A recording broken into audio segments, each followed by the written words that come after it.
오늘 18장입니다. 요한복음. 자, 1절부터 11절까지 한번 읽겠습니다. 예수께서 이 말씀을 하시고 제자들과 함께 기드론 시내 건너편으로 나가시니 그곳에 동산이 있는데 제자들과 함께 들어가시니 겟세마네 동산이에요. 그곳은 가끔 예수께서 제자들과 모이시는 곳이므로 예수를 파는 유다도 그곳을 알더라. 유다가 군대와 제사장들과 바리새인들에게서 얻은 아랫사람들을 데리고 등과 횃불과 무기를 가지고 그리로 오는지라. 예수께서 그 당할 일을 다 아시고 나아가 이르시되 너희가 누구를 찾느냐. 대답하되 나사렛 예수라 하거늘 이르시되 내가 그니라 하시니라. 그를 파는 유다도 그들과 함께 섰더라. 예수께서 그들에게 내가 그니라 하실 때 그들이 물러가서 땅에 엎드러지는지라. 이에 다시 누구를 찾느냐고 물으신대 그들이 말하되 나사렛 예수라 하거늘 예수께서 대답하시되 너희에게 내가 그니라 하였으니 나를 찾거든 이 사람들이 가는 것은 용납하라 하시니 이는 아버지께서 내게 주신 자 중에서 하나도 잃지 아니하였사옵나이다 하신 말씀을 응하게 하려 함이로라. 이에 시몬 베드로가 칼을 가졌는데 그것을 빼어 대제사장의 종을 쳐서 오른편 귀를 베어버리니 그 종의 이름은 말고라. 예수께서 베드로더러 이르시되 칼을 갈집에 꽂으라. 아버지께서 주신 잔을 내가 마시지 아니하겠느냐 하시니라. 아멘. 예수님이 드디어 잡히십니다. 여기 잡히신 곳이 오늘 1절 보니까 기드론 시내 건너편에 있는 동산 겟세마네. 지도를 보면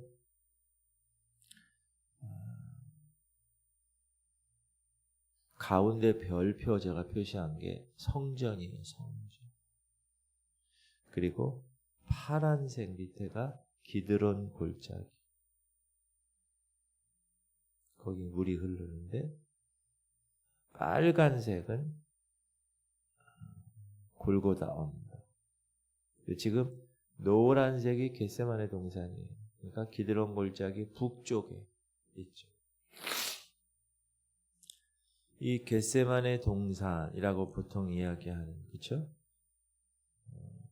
또는 감람산 이렇게 또 얘기하는 그곳은 예수님이 기도를 주로 많이 하러 가신 습관을 따라 기도하러 다니셨던. 저는 여의도 순복음교회 출신이에요. 서대문 순복음교회. 그 교회는 보살리 기도원이라고 있어요. 그럼 문제가 있다. 그 어딜 가느냐? 보살리 기도원을 가는. 옛날에는 담요를 이렇게 보자게 하고 갔어요. 요즘 다 숙박시설이 돼 있으니까.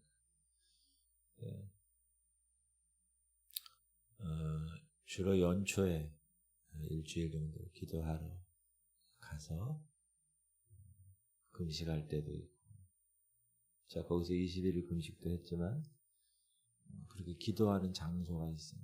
거기 가면 어려서부터 있었기 때문에 편안해요.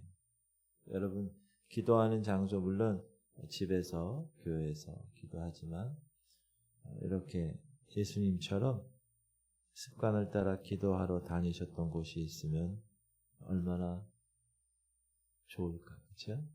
거기 가면 편안하고 주님 기도가 많아. 저 이 성전이 그랬으면 좋겠어요. 여러분 여기는 상가 경남 아파트 상가 건물이지만 이곳이 여러분의 영적인 베이스 캠프, 그런 놀라운 아지트가 되시기를 바랍니다. 마지막 날, 예수님 잡히시기 마지막 날 자신이 마실 잔을 옮겨주세요. 하나님 아버지께 기도했던 곳이 바로 이 겟세마네 동산입니다. 여기는 다른 사람들이 찾아오지 않은 은밀한 장소. 그런데 옛날 제자들과 함께 이렇게 왔었던 특별히 가룟 유다도 자기 스승 예수님과 함께 몇 번 가본 일이 있어서 예수님을 체포하러 가려고 하다가 예수님이 어디 계실까 하다가 기도하러 가셨겠지.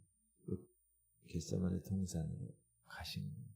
근데 2절 시작. 그곳은 가끔 예수께서 제자들과 모이시는 곳이므로 예수를 팔던 유다도 그곳을 알더라. 예수께서 그 당할 일을 다 아시고 예수님은 이미 다 아셨고 그래 내가 되었다. 주님을 따르다가 배신한 가룟 유다 정말 비극적인 인물입니다. 이 가룟 유다 예수님의 제자였지만 예수님 스승을 배신한 이 가룟 유다가 우리에게 주는 약속, 우리에게 주는 교훈은 정말 비장합니다. 히브리서에 보면 한번 빛을 받고 하늘의 은사를 맛보고 성령에 참여한 바 되고 하나님의 선한 말씀과 내세의 능력을 맛보고도 타락한 자들 다시 새롭게 하여 회개하게 할 수 없나니 이는 왜냐하면 그들이 하나님의 아들을 다시 십자가에 못 박아 드러내놓고 욕되게 함이라. 이 말씀은 가룟 유다 같은 사람을 두고 하나님이 말씀하신 경고의 말씀입니다. 비극의 인물 가룟 유다. 근데 성경에 보면 가룟 유다에 대한 말씀을 우리가 좀 찾을 수가 있습니다. 어떤 사람이냐? 제일 먼저 성경이 가룟 유다를 이야기하는 표현하는 그 내용이 뭐냐? 돈을 사랑. 돈을 사랑. 그리고 돈주머니에서 돈을 훔쳐간 거죠. 그가 아주 거짓말을 잘하는. 그는 도둑이라 돈꾀를 맞고 거기 넣는 것을 훔쳐감이러라. 예수님의 제자예요. 거듭나지 못해서. 거듭나면 이렇게 하겠어요? 여러분 교회에 여러분 맡고 있는 곳에서 기관이나 목장이나 무슨 목사인 저부터 교회 재정이 있어요. 교회 재정. 그 우리가 사무총회 때 벌써 다 했잖아요. 뭐 어디 이렇게 얼마 계획을 세우잖아요. 예산을.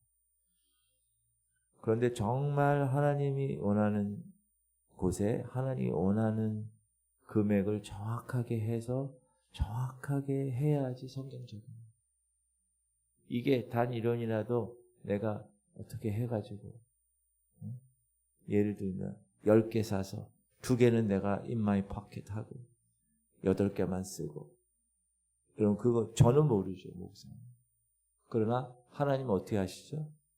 우리의 심장을 꿰뚫는 사람 분인데 모르실까요? 나중에 여러분 다 계산합니다. 하나님은 공의의 하나님입니다.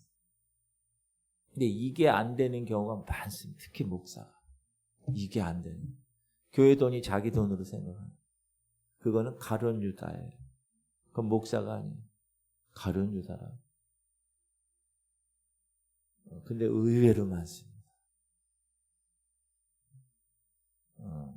저는 재정에 대한 훈련을 너무나 정확하게 하나님께서 시키셔가지고 정확한. 예를 들면 저는 집에서도 설교를 준비하고 교회에서도 설교를 준비할 때가 있잖아요. 그러면 교회에서 쓰는 복사기에 있는 종이 같은 거 그건 다 교회 재정으로 물론 쓰겠죠. 그렇죠? 공적으로 하는 거니까. 그러나 제가 집에서 사적으로 설교 말씀을 할 수도 있잖아요. 집에서. 그럼 집에서 할 때는 제가 제 돈을 써서 복사지를 주문해서 제 종이로 씁니다. 이게 다 제 종, 다 이면지. 옛날에 악보 같은 거 있는 이면지예요. 다. 그리고 꼭 한쪽만 쓰지 않습니다. 꼭 쓰면 뒤에 면도 씁니다. 그건 제가 정한 제 나름대로의 재정관입니다. 왜냐하면 목사가 종이 한 장, 물론 제가 종이가 집에서 설교 만들고 나서 종이가 없어가지고 교회 거 이렇게 몇 장 갖고 와서 쓸 수도 있죠. 그거 누가 뭐라는 사람 없을 거예요. 하나님도 뭐라고 그러지 않으실 거예요. 그러나 저는 제 기준이 있어요. 종이 한 장. 집에서 쓰는 거는 내가. 신방도 여러분, 물론 신방, 사무총회 지난주 했잖아요. 신방도 저는 웬만하면 제 돈으로 합니다. 이사할 때 휴지를 가져가든지 아니면 뭐 선물 뭐 이렇게 할 때 제가 공적으로 교회 돈을 쓰지 않습니다. 공식적으로 할 신방이 있다. 그러면 제가 씁니다. 정부에서. 차량, 목사들 중에서 가장 유혹에 빠지기 쉬운 게 재정입니다. 아, 이건 내가 이거 교회 일을 하는 건데 고장 났어. 몇십만 원 청구할 수 있어요. 재정부에서 오케이 할 수 있어요. 전 그렇지 않습니다. 제 돈으로 합니다. 왜냐하면 생각이 중요하고 오늘 이제 이따가 우리가 얘기하겠지만 세상적인 생각에 사로잡히게 되면 영적으로 무뎌지기 때문에 목사가. 이거는 진리입니다. 여러분 세상 것 사랑하고 세상 것 막 이렇게 하잖아요. 그 영적으로 둔해집니다. 여러분 그리스도인이 영적으로 둔해지면 끝입니다. 다른 게 뭐가 있어요? 세상 사람은. 그러니까 여러분 오늘 뭐라고 해요? 이 성경은 그는 도둑이라는. 이 사람이 예수님 공동체의 제자 공동체의 회계를 맡은 거예요. 쉽게 얘기하면. 회계를 맡았는데 돈깨를 맡았어요. 근데 자기 멋대로 쓰는 거예요. 훔쳐간 거예요. 그거는 여러분. 아, 교회를 위해서 썼습니다. No. 목사도 모르고 옆에 주변에 있는 사람 다 몰라. 하나님은 아세요. 뭐라고 그래요? 성경은 그를 도둑이에요. 도둑놈이에요. 그러면 반드시 기억하세요. 여러분이 어느 기관에 뭘 하잖아요. 특히 회계를 맡잖아요. 그러면 정확하게 하셔야 돼요. 하나님 앞에. 사람 앞에서도 요즘 여러분 오픈해서 재정을 회사나 이런 거 다 저희도 다 오픈하잖아요. 그런데 하나님 앞에서 여러분 숨겨가지고 어떻게 그냥 내 이익을 챙긴다? 그건 도둑놈이라고 분명히 얘기합니다. 그 생각, 여러분 세상적인 생각 절대 영적인 것과 관련 있습니다. 영적인 것이 무너지지 않게 하세요. 저는 그런 기준을 두고 목회를 합니다. 그래서 지금까지 하나님이 재정에 관해서 물론 개척교회부터 시작해서 힘들죠. 쉽지 않아요. 그러나 절약하는 목사들이 절약을 안 합니다. 제가 큰 교회에 있어봐서 다 알아요. 휴대폰 새로 생기면 제일 먼저 삽니다. 집도 교회에서 사택 준다고 그러니까 모으지 않아요. 어디 청빙 받으면 교회에서 주니까 집도. 집에 있는 모든 거 다 쓰게 해주니까. 여러분 그게 잘못될 수 있는 가장 위험한 길이에요. 차량 다 교회에서 하니까 절대 그렇지 않습니다. 물론 교회에서 어느 정도 지급하는 돈이 있으면 그거 가지고 절약해요. 목사들 중에서 여러분 집 없는 목사들이 많아요. 그거는 못 살아서 돈을 못 받아서 그런 경우도 있긴 하지만 대부분 낭비가 심해서 그래요. 낭비. 어떻게 해서든지 절약하면 먹고 살 수 있어요. 제 생각은 이건 제 생각이에요. 일반적인 게 아니에요. 제 생각은 목사는 너무 풍요롭게 살면 안 돼요. 그러면 영적으로 무뎌집니다. 세상적인 것으로 풍요롭게 살잖아요. 무뎌집니다.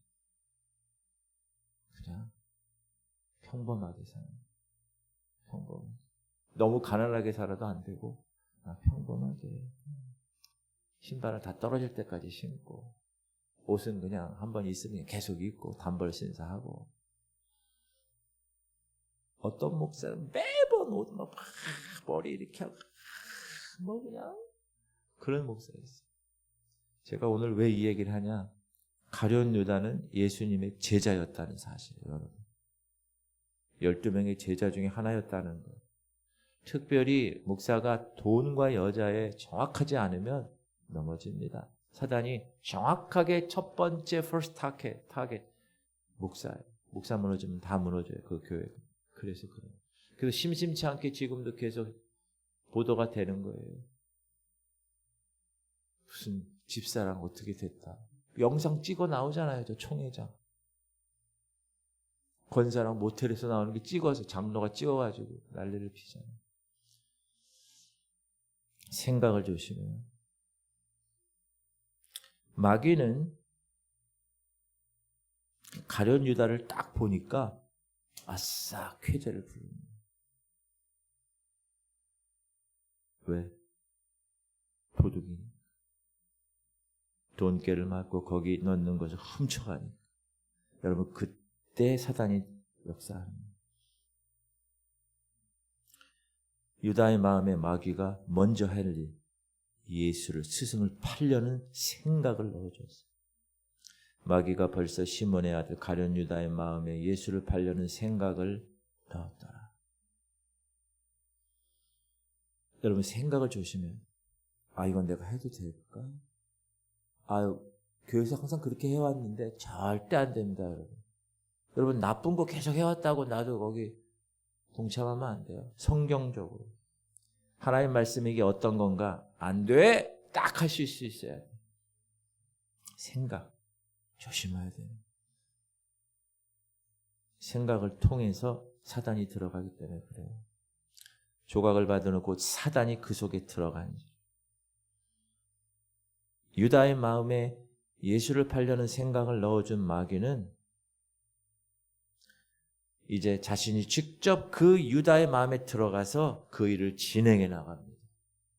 이게 영적 어둠의 세력들의 방법이에요. 제가 우리 교회 처음 와가지고 영적 전쟁하면서 그렇게 했던 일이 뭔지 아세요? 기존에 있었던 모든 영적인 흐름을 뒤바꾸기 위해서 이렇게 세게 한 거예요. 제가 선포기도 하고 여러분에게 복사해주고 탁 하고 매일 여기서 예수의 피를 그렇게 한 게 처음에가 되게 중요한 거예요.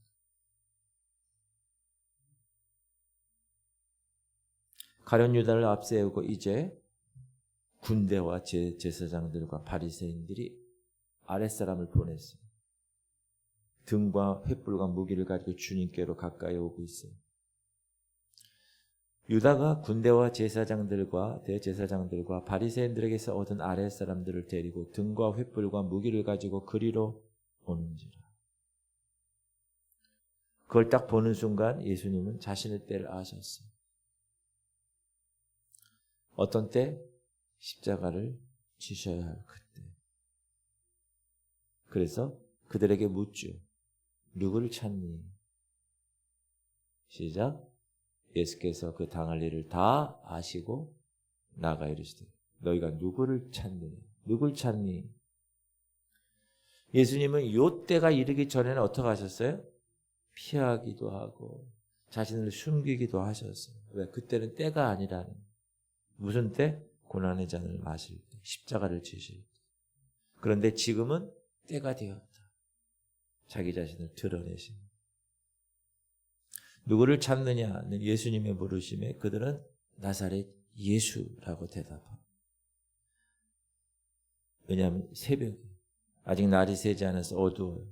주님을 잘 알아보지 못했던 모양이에요. 그때 다시 한번 예수님은 그들을 향하여 이렇게 얘기하시죠. 대답하되 나사렛 예수라고는 이르시되 내가 그니라 하시니 그를 파는 유다도 그들과 함께 섰다. 너희를 찾고자 하는 사람이 누구야? 나야. 그러면서 끝까지 제자들을 사랑하시죠. 예수님은 칼과 무기를 가지고 자신을 잡아온 그들에게 이렇게 말씀하십니다. 나를 찾거든 이 사람이 가는 것들, 이 사람들이 가는 것 용납하라. 십자가 지실 일은 누가 해야 할 일이에요? 예수님이 해야 할 일. 제자들이 해야 할 일이 아니에요. 그래서 제자들은 하나님께 예수님이 끝까지 지키세요. 물론 다 도망갔지만 다 지켜주셨어요. 예수님의 제자들은 이 어려운 국면에서 처신을 어찌해야 될지 갈피를 잡지 못하고, 지금 계엄 이후에 우리나라 군, 국회, 정치인 어떻게 해야 될지 갈피를 못 잡아. 근데 이때 베드로가 큰 용기를 내어서 가지고 있던 칼을 뽑았어요. 그리고 내리쳤어요. 대제사장이 종. 근데 종이 이름이 말고야. 싹 피했어요. 피하니까 귀가 탁탁 잘라졌어요. 이에 시몬 베드로가 칼을 가졌는데 그것을 베어 대제사장의 종을 쳐서 오른편 귀를 베어버리니 그 종의 이름은 말고야. 이 말고가 이제 기억하세요, 이름. 베드로가 지금 말고의 귀를 잘랐잖아요. 나중에 베드로가 3번 부인하죠. 내일. 그때 말고의 가족들이 얘기하는 거예요. 당신 그때 거기 있었잖아, 이렇게. 여러분, 베드로는 무슨 생각을 했는가? 아직까지 저 예수님이 왕으로 오셔서 하나님의 나라를 만드실 건데, 아니 이것들이 어떻게 우리 스승을 죽여? 잡아가? 이렇게 된 거죠. 안 되겠어. 베드로는 하나님의 나라를 인간의 힘으로 칼로 쟁취하려고 했습니다. 옳지 않아요. 여러분, 하나님의 영적인 일을 육신적인 것으로 하려잖아요. 목사도 마찬가지예요. 그렇게 하려면 그 교회는 망합니다. 절대로 안 돼요. 교회가 성장하고 이런 걸 떠나서 교회가 아닙니다. 세상의 동아리예요. 하나님의 일은 하나님께서 주시는 힘으로 하는 거예요. 성령의 힘으로. 하나님의 나라는 창과 검으로가 아니라 하나님의 말씀의 검으로 쟁취하는 것입니다. 그리고 하나님의 나라는 하나님의 권능으로 이 땅에 임하는 예수 그리스도의 권능. 예수님은 아버지께서 그리면서 읽읍시다. 예수께서 베드로더러 이르시되 칼을 칼집에 꽂으라. 아버지께서 주신 잔을 내가 마시지 아니하겠니. 무슨 말이에요? 이건 육체적인 것으로 하는 게 아니야. 영적인 일이란다. 창과 검으로 하는 게 아니야. 하나님 말씀으로 하는 거야. 여기서 잔이라고 표현을 했는데 아버지께서 주신 잔. 이 잔이라는 건 여러분 무엇을 담는 그릇이잖아요. 고난을 담는. 예수 그리스도 그분이 육신으로 오셔서 하나님인데 이 땅에 오셔서 여러분의 죄를 위해서 고난 받으신 그것을 이야기합니다. 쉽게 얘기하면 하나님께 받은 상, 그것을 잔이라고 이야기하는데, 예수님이 이 땅에 오신 목적이 뭐죠? 이 잔을 마시기 위해서. 쉽게 얘기하면 죽으러 오셨어요. 하나님이세요. 근데 하나님이 이 땅에 오실 때 하나님으로 오면 어떻게 돼요? 죽지 못하죠. 하나님이 어떻게 죽어요? 그래서 인간으로 올 수밖에 없어요. 죽어야 되니까. 그래서 여러분 사람이 되신 거예요. 그리고 죽으시기 위해서 어떻게 하셨어요? 십자가를 지신 거예요. 이 고난의 잔은 육신을 갖고 있는 사람으로서는 어떤 거예요? 참고 마시기 어려운 잔이죠. 그러나 예수님 스스로도 육신을 갖고 있었기 때문에 주님 아버지한테 이 잔을 내게서 떠나게 하시옵소서. 그렇게 기도까지 하신 거예요. 이르시되 아버지여 만일 아버지의 뜻이거든 이 잔을 내게서 옮기시옵소서. 그러나 내 원대로 마시옵고 아버지의 원대로 되기를 원하나이다. 천사가 하늘로부터 예수께 나타나 힘을 더하다. 예수께서 힘쓰고 애써 더욱 간절히 기도하시니 땀이 땅에 떨어지는 핏방울같이 되더라. 얼마나 간절하게 그 고난의 잔을 거부하시기 위해서 아버지 하나님께 기도했으면 땀이 핏방울처럼 이렇게 간절하게 기도하시는 거예요. 그러나 아버지의 뜻대로 예수님은 그 잔을 하십니다. 십자가에서 돌아가시죠. 왜 돌아가셨어요? 따라합시다. 나 때문에. 가슴을 치면서 나 때문에. 여러분 저 때문에 돌아가시죠. 그럼 그걸 항상 생각하면 얼마나 감사한 일이에요. 사랑하는 성도님들, 우리에게는 누구에게나 아버지께서 주신 잔이 있습니다. 물론 이 잔은 예수님처럼 십자가를 치는 잔은 아니지만 그러나 때로는 이 잔을 마시기 때문에 우리의 삶에서 어려움을 당할 때가 있습니다. 그럼 질문 드립니다. 왜 십자가 같은 이런 고난의 잔을 우리에게 주실까요? 첫 번째, 하나님의 영광을 위해서. 예수님이 십자가 지시고 죽으심으로 하나님이 영광 받으셨어요. 마찬가지로 여러분 목에 태인 십자가가 있는데 여러분이 그 십자가를 지심으로 어떻게 해요? 하나님께 영광을 돌리는 거예요. 그건 하나님이 하시는 거예요. 그리고 보상이 있어요. 그걸 끝나면 너무 그렇잖아요. 하나님의 보상을 주신다는 거예요. reward, 보상. 십자가의 보상이 뭡니까? 이러므로 지극히 높이시지. 모든 이름에 뛰어난 이름을 주시지. 하늘에 있는 자들과 땅에 있는 자들과 땅 아래에 있는 자들로 모든 무릎을 꿇게 하시죠. 모든 입으로 예수 그리스도를 주라 시인하여 하나님 아버지께 영광을 돌리는 그 리워드, 보상을 예수님께 주셨다는 거예요. 그 누구에게도 주신 적이 없어요. 그런 거. 여러분, 저는 목사로서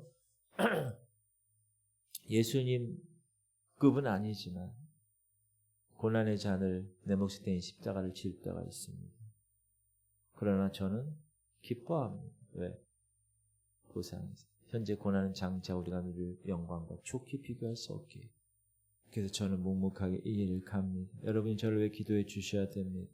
왜? 교회가 제일 이 리더십이 문제가 생기면 지금 여러분 보기에는 엄청나고 성도도 많고 교회도 크고 중요하지 않아요. 그거 이 말씀 알곡되는 게 중요합니다. 1대1로 여러분과 하나님과의 관계에서 예수님을 따르는 우리는 예수님이 우리에게 주어주신 그 고난의 잔을 마셔야 돼요. 여러분 그 잔을 사명이에요. 그게 어떤 사람은 그것이 남편에게 핍박받는 잔일 수도 있고 어떤 사람은 회사에서 상사에게 정말 힘들게 하는 경우도 있을 거예요. 예수님이 그러나 하나님 그 잔을 그 사명은 감당하겠습니다. 그렇게 오늘 걸어가실 수 있길 주님의 이름으로 축복합니다. 기도 제목입니다. 주님, 우리 성도들이 내가 생각하는 것 주오시면 가룟 유다 되지 않게 하시고 여러분 가룟 유다가 그냥 지나가는 사람이 아니에요. 예수님의 제자였다는 사실을 꼭 기억하세요. 예수님의 제자예요. 목사고 장로고 권사고 집사고 교회를 많이 다닌 사람이란 말이에요. 그런데 주님 뭐라고 그랬어요? 도둑놈이라고. 하나님 생각을 주시고 세상적인 생각하지 말고 특별히 사단에게 내 생각이 지배당하지 않고